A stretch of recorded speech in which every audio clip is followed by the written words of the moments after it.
안녕하십니까. 진로진학의 나침판의 신동호입니다. 오늘도 현석이와 같이 출연하게 됐습니다. 얘기하다 보니까 제가 얘기를 좀 많이 하게 되잖아요. 근데 혹시 교회 가본 적 있어요? 아니요. 저는 난 교회 가본 적이 있거든요. 네. 뭐 절에도 가봤지만 물론 이제 교회도 가봤는데 교회에 보면 이제 목사님이 그 성경에 한두 줄 가지고 네. 성경에는 한두 줄 써 있지만 목사님의 설명 시간 1시간이잖아요. 맞죠. 그러니까 오늘은 자기 말이 성경의 한 줄이고 내가 설명이 좀 길어지는 그런 부분이 있었습니다. 현석이는 그러면 우리 학생들에게 도대체 학생부 종합전형을 준비를 하려면 네. 우리 학생들이 내가 1학년이라고 가정하자고. 네. 1학년이면 어떻게 준비를 해야 되는 거야? 우선 1학년 때는 아무래도 잘 이제 아무것도 모르는 학생들이 좀 대부분이다 보니까 그때는 좀 누구나 할 수 있는 뭐 독서 활동이라던가 아니면은 이제 학교 수행 평가 그런 부분에서 이제 본인이 좀 뭔가 관심 있어 하는 부분에 대해 이렇게 좀 연결시켜서 발표를 한다거나, 그리고 뭐 아마 이제 학종을 이제 준비를 하시다 보면은 학교 선생님들께서 아마 보고서 관련 얘기를 많이 하실 겁니다. 그러면 이제 그런 보고서 관련 말씀하실 때마다 그냥 보고서 이렇게 본인이 가고자 하는 뭐 대학의 학과 또는 이제 본인의 진로와 관련된 그런 분야와 이렇게 관련해가지고 보고서를 써서 뭐 제출하는, 최대한 기본적인 것만 일단 1학년 때는 했으면 좋겠다. 했으면 좋겠습니다. 물론 성적도 좀 올리면서요. 그 다음에 2학년 때는?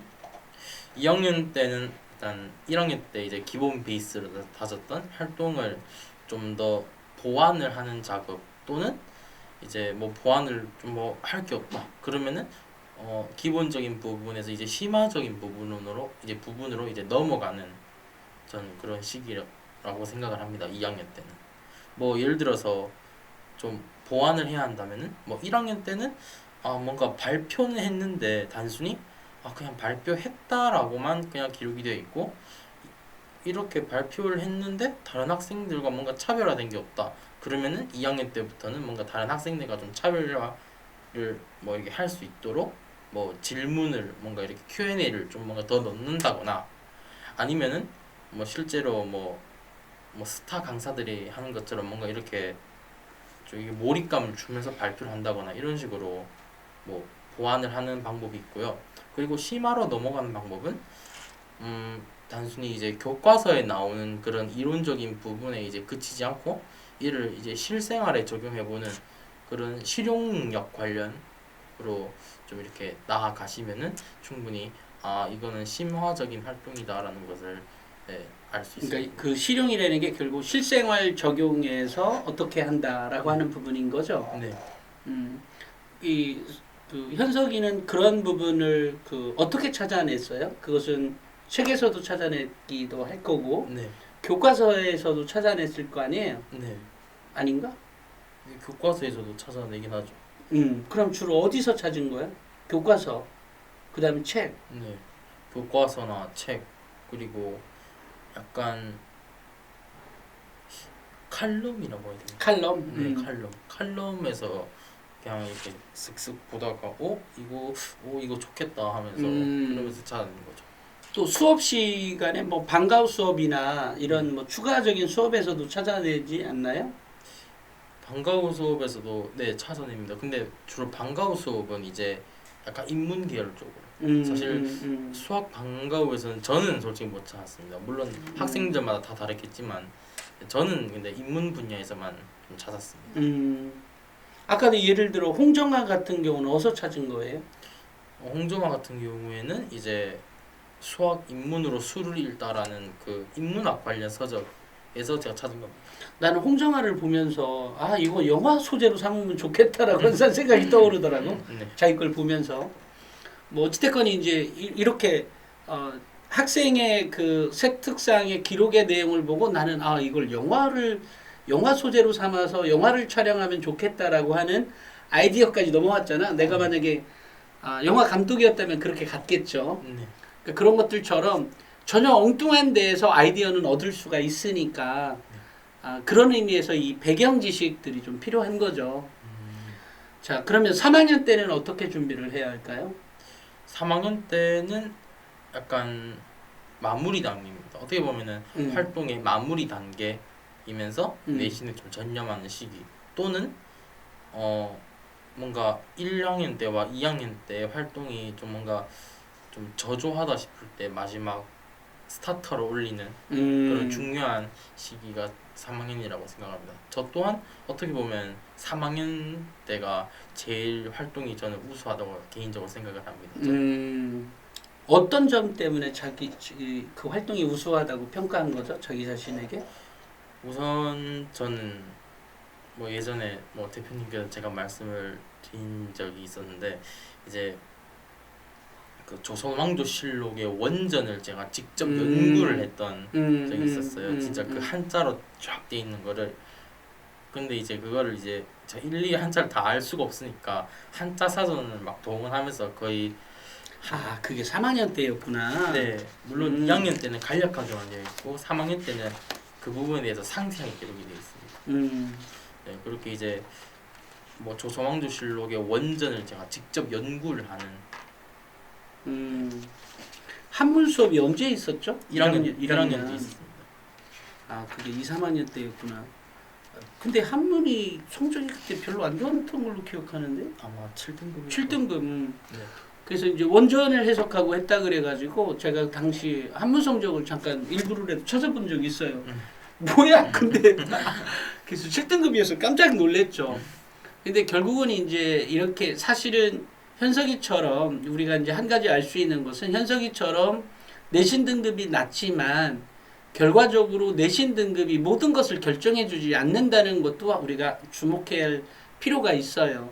그러니까 내신 등급이 모든 것을 결정하지 않기 때문에 학생의 역량만 있다면 뭐 그게 고대 지금 세종이지만 뭐 고대의 안암이 되었든 서울대가 되었든 얼마든지 학생의 역량만 커져만 있다면 공부에 나갈 수 있다라는 것은 분명한 사실인 것 같아요. 그런 의미에서 학생부 종합전형이 굳이 왜 성적으로 안 뽑냐라고 하는 일부 오해 아닌 오해도 있을 수 있잖아요. 맞죠.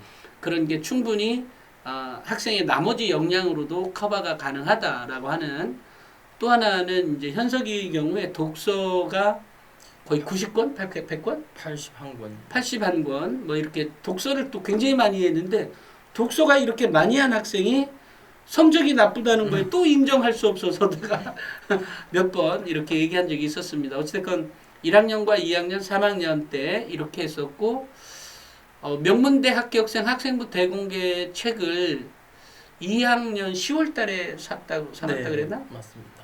그거를 보고 자신이 어떻게 하기로 한 거였어요? 거기에서? 뭐 비판적 사고라든가 그런 키워드적인 부분에 좀 더 신경을 좀 써보자 하며 좀 다짐하기도 하고 그리고 발표를 최대한 많이 하자라는 게 저는 그 이유는 왜 그렇게 아이디어로 거기까지 간 거지? 발표를 최대한 많이 하자가? 성적이 전 아무래도 좀 낮다 보니까 활동적인 측면에서 저의 역량을 입증할 필요성을 전 느꼈습니다. 그 책을 보고. 근데 결국은 이제 거기까지 갔다는 게 결국 학생의 역량이 있기 때문에 그 발표를 해야 되겠다라는 생각을 미치게 한 거고 결국 그렇게 발표를 통해서 자신의 역량을 입증하게 된 거죠. 네.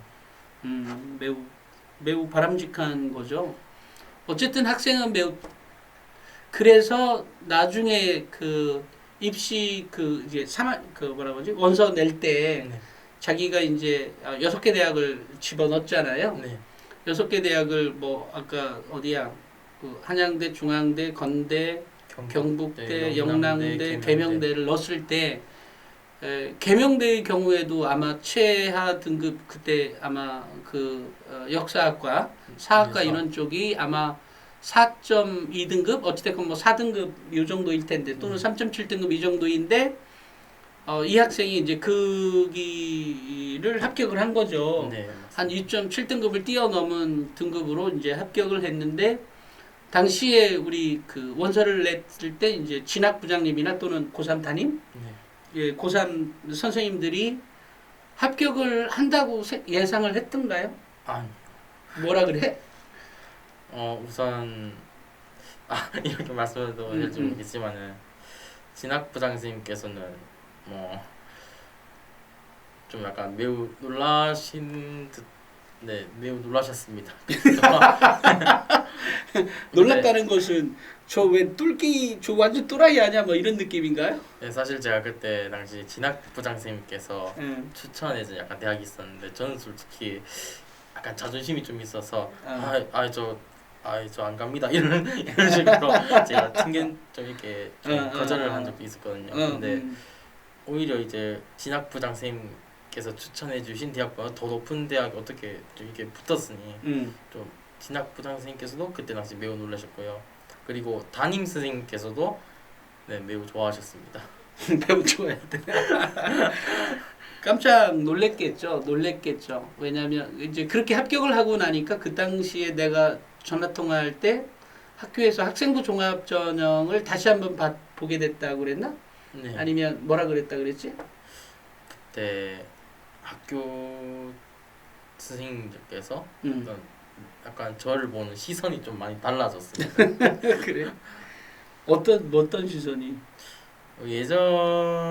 예전이었으면은 응. 계속 이제 뭐 성적 하면서 이렇게 약간 좀 좀 약간 아무래도 좀 압박감이 좀 들죠. 그래 되면 그래서 좀 그런 압박감이 좀 들었었는데 뭐 이게 진짜 선생님들께서 예상 못 하시는 그런 대학에 합격을 하니까 갑자기 뭐 어떤 선생님께서는 뭐 갑자기 애제자라고 애제자. 말씀하시기도 하고 아, 왜 지난번에는 이번에 그 고대 세종 들어가고 나서 네.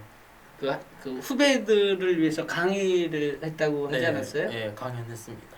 아, 그 몇 학년을 대상으로? 그때 당시 거의 전학년 을 대상으로? 중에서 이제 몇 명 이게 뽑아서 네. 아, 전학년 중에서 뽑아서 네. 학생들에게 강연을 했는데 어떤 내용으로 했어요? 당시 우선 저 같은 경우에는 다른 그 약간 뭐 최상위나 상위권 대학에 합격하신 그런 졸업생분들과 좀 달리 저는 이제 생기부 관리에 대해서 강연을 좀 했습니다. 저는. 그래요? 네.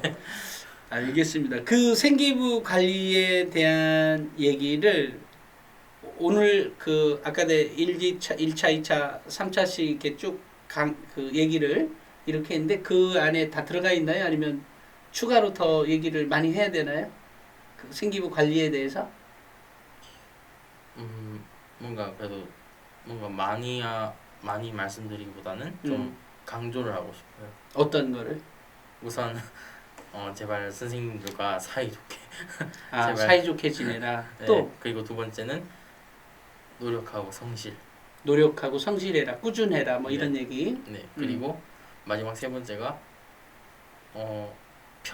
평범한 것보다는 자신만이 드러낼 수 있는 활동을 해라. 아, 자신을 드러낼 수 있는 활동을 해라. 네. 뭐 예를 들어서 남들이 다 1이라고 할 때 혼자서 2를 선택하고 왜 이게 2인지에 대해서 이렇게 뭐 독보적으로 할 수 있는 자신의 의견을 네. 정확히 피력할 수 있는 사람이 되라. 네, 그런 알겠습니다. 오늘은 또 더 길어지면 이게 또 너무 길어질 것 같아서 여기까지, 이것도 좀 길 것 같은데 여기까지 찍고요. 다음 시간에는 또 다른 주제로 현석이를 만나도록 하겠습니다. 감사합니다. 감사합니다.